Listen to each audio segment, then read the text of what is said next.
ጋይስ እንዴት ናችሁ? ብሩኬ እዩን ከሰሳት። አዎ በምን በስም ማጥፋት ከሷታል። ሊያሳስራት ነው። አታስቁኝ። አዎ ብላችሁ ደስ ይለኝ ነበር። ምን ብሎ ነው አሁን ለዚች አሁን የሚከሳት? አሁን ለዚች ብሎ ፍርድ ቤት ሊንከራተት ነው ፖሊስ ጣቢያ? አረ ፈጣሪው ትዕግስቱን ስጠኝ። ዝም ማን መጥቶ በቀባጠረ ቁጥርማ ብሩኬማ ከዚች ጋር ወርዶ ክስ ምናምን እያለ መሄድ አለበት ብዬ አላስብም። በእርግጥ መክሰስ ይችላል፣ ስም በማጥፋት መክሰስ ይችላል። ግን ደግሞ ለዚች ቅራቅንቦ እንዴት ነው ፖሊስ ጣቢያ ምን ብሎ ነው የሚከሳት? አሁን ምን አድርጊ ብሎ ስሜን አጠፋሽ ብሎ መክሰስ የሚችልበት ነገር አለ። ግን ደግሞ ይሄ ግልጽ የወጣ ነገር ነው። በቃ አሁን እኮ እውነቱ በራሱ ጊዜ እየወጣለት ነው። እና እንደውን የከሷ ጋር ራሱ ፖሊስ ጣቢያ ለፖሊስ ጣቢያ መዞሩ ራሱ በቃ ራሱን እንዳወረደ ነው የሚቆጠረው። በቃ ከሷ ጋር ወርደው ይሄን ያክል እንትን ማለት ሁሉ የለባቸውም። በቃ መጠየቅ በቂ ነው። ከዚህ በላይ ግን ምንም የሆነ መርዳት ካለባቸው ቸግሯት ከሆነ ያው ሲልፐር ራሱ ያልገዛች ልጅ አሁን ሲልፐር ያልቀየረች ልጅ ያው ችግር እንደሆነ እንደዚህ የሚያረጋት አይናው ተረርተንሻል ውዴ። የማይቸግረው ሰው የለም። በቃ እርዱኝ። ለማንን ጠላ እኔ እኮ እኛ የምንግደረደረው ነገር አሁን እዩ እኮ ዝም ብላ በግድ ጥርሷን ነክሳ እየተገረገረች ነው። በቃ ብር ነው የሚፈልጉት፣ መስራት ዶላር ነው የሚፈልጉት። እርዱን። ዩቲዩብ ቪዲዮ አንዳንዴ እየሰራችሁ ላኩልን ብትሏቸው ራሱ ይልኩላችኋል። እንዴ ስንት አመት የገነቡትን ፍቅር ከምታፈርሱባቸው እና ብቻ ማለት ነው። ይሄን ያክል ከሷ ጋር ወርዶ ራሱ ብሩኬ መክሰስ ምናምን ራሱ እኔ አስፈላጊ ነው ብዬ አያስፈልግም። በቃ ከዚህ በኋላ ፈራው፣ ደነገጥኩ፣ ተንቀጠቀጥኩ፣ ተርበተበትኩ ሲል ራሱ ብሩኬን ማየት አልፈልግም። ትናንት አሁን ፈራው፣ ደነገጥኩ አንተ ብሩኬ ምን ሆነ ነው ብሮ? እንዴ ምን ያስፈራል? ፈጣሪ ሃይሚ ደግሞ አይዞ አራት አስቆይ ባሪያው ምንድን ነው የሚያስፈራ? ምን ልጅ ናት፣ አምነ ትቀበላለህ። ካልሆነች አልሆነችም ነው በቃ።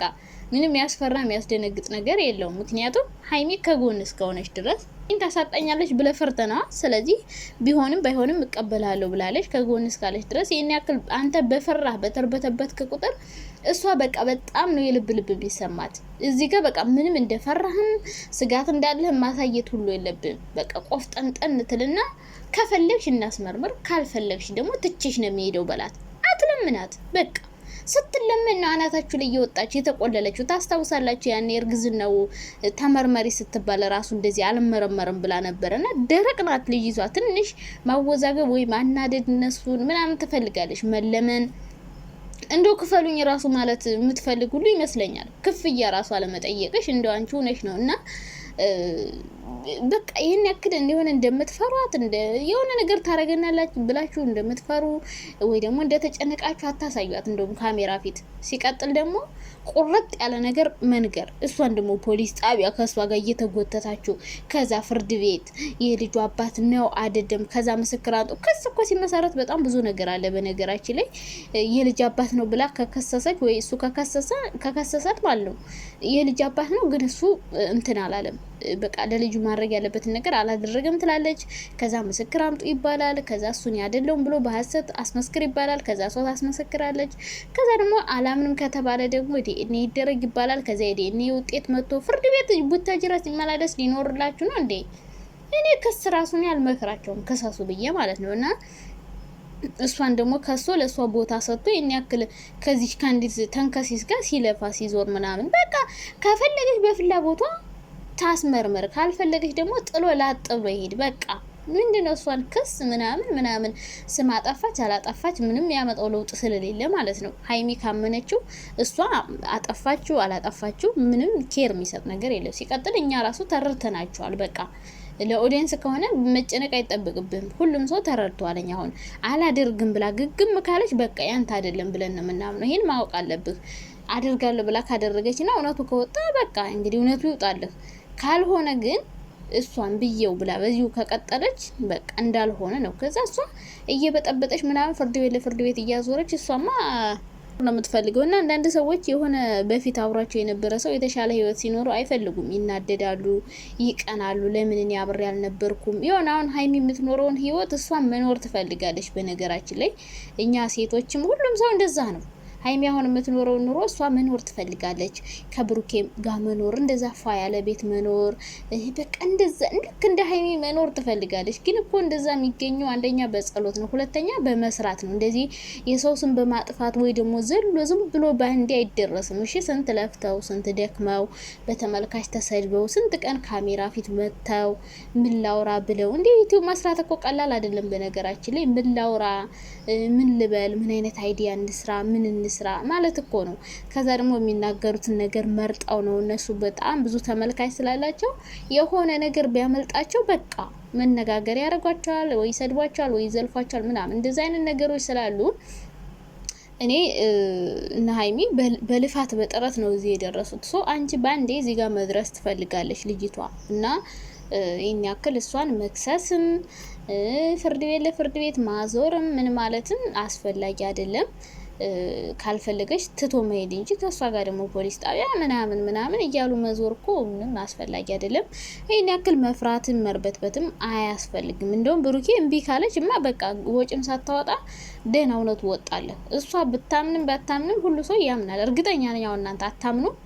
አሁን ብሩኬን እዩ አላስመረምርም ብላ ከዛ በኋላ ግን ጥሏት በሄድ ምናምን ምንድነው የምታስቡት? እኔ ማስበው በቃ የሱ ልጅ አልሆነም፣ እውነቱ ውርደት ልትዋረር ስለሆነ ተወችው አይነት ስሜት ነው እኔ በውስጥ የማስበው። ከዛ ግን የሚያናድደው ነገር እንደዚህ ብሎ ትቷት ቢሄድ ብሩኬ እሷ ምን ታረጋለች?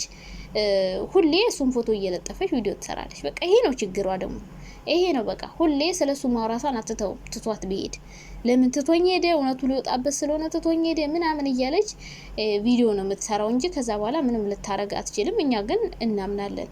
እንደዛ ነው የሚሰማኝ። ብቻ እንግዲህ እንደዛ ነው። ያኔ ታስታውሳላችሁ የእርግዝናው ጊዜም እምቢ ብላ ነበረ የመጀመሪያ ቀን። ከዛ 2 ቀን ወር 3 ቀን ተለምና ነው እንትን ያለችው ምርመራው ቦታ ሄደችው ማለት ነው። እና አሁንም ቢሆን ለምኑኝ ብላ ሊሆን ይችላል፣ መለመን ፈልጋ ይሆናል። ግን መለመን ፈልጋለሁ ስትይ አንቺ ተመልሰሽ እንዳትለምኝ እና ያልሽ እንዳትለምኝ። አሁን ስትለመኝ እንትን ብትይ ይሻልሻል። አጉል እምቡር አይሰራም። እሺ ምንም ቢሆን ሴት ነሽ፣ ምንም ቢሆን አቅምሽ ከነሱ የሚበልጥ አቅም አይኖርሽም። የፈለገ ልትፎክር ትችያለሽ፣ መጥፎ ነገር ልታረጊ ትችያለሽ። ግን ደግሞ ይሄን ያክልም ደግሞ መጎረን ራስሽን መቆለልና መከመር የለብሽም። እንደው አንቺ ጎበዝና ጀግና ነኝ ብለሽ ብታስብ ይኖሮ በክብር የምትወጂው ልጅ የራስሽ ታረጊ ነበር። ካለበለዚያ ግን በእርጎ ቤት ሄደሽ ዝም ብለሽ የትም እየተጋደምሽ የምትወልጂው ልጅ አባት ፍለጋ እንደዚህ አትዞሪም ነበር። አንቺ ጎበዝ ጀግና ምናምን ብትሆኝ ማለት ነው። እና እንደው ምንም ነገር ሳትሰሩ እኔ ጎበዝ ነኝ፣ እኔ ጀግና ነኝ፣ እኔ ማን እንደው ታቆኛላችሁ ትላለች መታ እዚህ ጋር። እንደው ጉራዋ እኮ አይጣላ አይረስም። መብርሃንን ጉራ ረብስ ማን እንደሆንኩ ታቀኛለህ፣ ማን እንደሆንኩ ታቆኛላችሁ። ማን እንደሆንሽማ አወቅንሽ። በቃ አንቺ አሁን ማንሽ ዝም ብሎ የትም እየሄደ የሚጋደም ሰው ማን እንደሆነ ምን እናውቃለን? አናቅም። እንደዚህ አይነት ሰው ሲጀመር ማለት ነው አናቅም። እናማ የኔ ወዶች የኔ ማሮች የኔ ፍቅሮች በጣም ነው የምወዳችሁ። አይ ሪስፔክት ዩ። ደህና ዋሉ። እሺ ማታ እንገናኛለን።